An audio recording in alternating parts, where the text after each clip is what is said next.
Right, 2-hour original in-depth reporting on a topic that we have been watching. And this time, it's the buyer's remorse for some Latinos who helped bring President Trump back to the White House in 2024.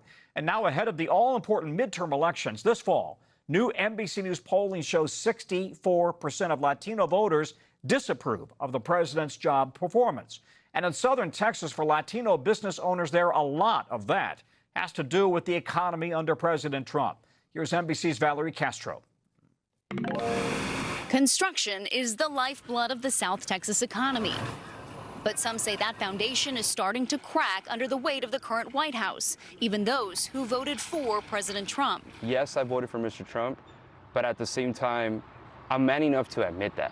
Mario Guerrero owns a construction business in McAllen, Texas, just minutes away from the border with Mexico, and says he's gotten death threats for speaking out publicly about his dissatisfaction with the current administration. I thought because he was a business-oriented mind, very successful man, that I believe that we should all credit, we would see a roaring economy. Unfortunately, that's not what we're seeing. Instead, he says, even with the stock market at record highs and unemployment still low, tariffs raised the cost of building materials, and fears of Trump administration ICE raids scared workers from showing up to job sites. It prompted him to put up a fence with no trespassing and private property signs around this entire development to make workers, he says, who have legal immigration status feel safe. When you're seeing people get apprehended that have done everything right, to be in the United States, to provide a better life for their family, that's where you start asking yourself, do we choose the right person? South Texas, a historically blue stronghold, flipped red in the last presidential election, with President Trump winning 12 out of the 14 counties that touched the U.S.-Mexico border, compared to the 5 he won in 2016. But some Latino Trump voters left with buyer's remorse, a trend that extends throughout the country, according to the U.S. Hispanic Business Council, a nonprofit business league advocating for Hispanic small business owners. A poll of its members in early 2025 showed nearly 70% believed President Trump's policies would improve the U.S. economy. Those sentiments now changed, with the president's approval rating under 40%, a number mirrored in NBC News' latest poll of adults nationally. The very people that thought, this guy will fix things for me and it'll be better for my business.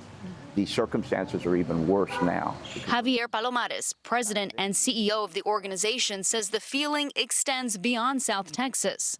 You're really rethinking the choices they made. We're kind of stuck as it is right now.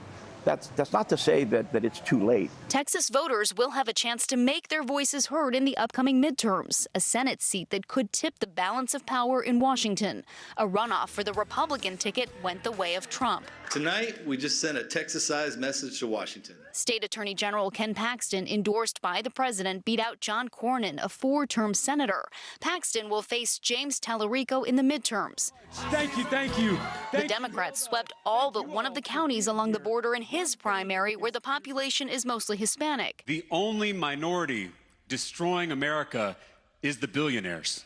Guerrero tells us he doesn't take his choice lightly.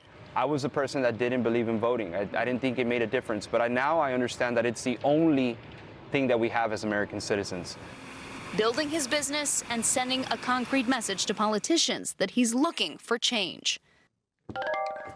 Valerie, such an interesting story there. And of course, the Hispanic vote is not monolithic, right? I mean, it's different in Texas, different in California, different in Florida. But from your reporting, what are the top concerns for the Latino voters in Texas economically and when it comes to immigration?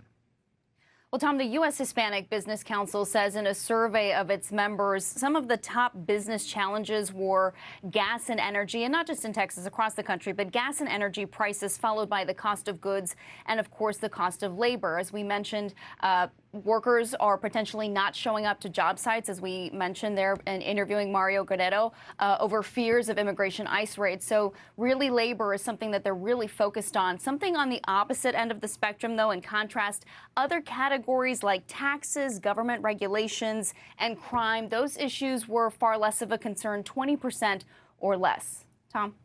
Valerie Castro, thank you. Great reporting. Thank you, Valerie.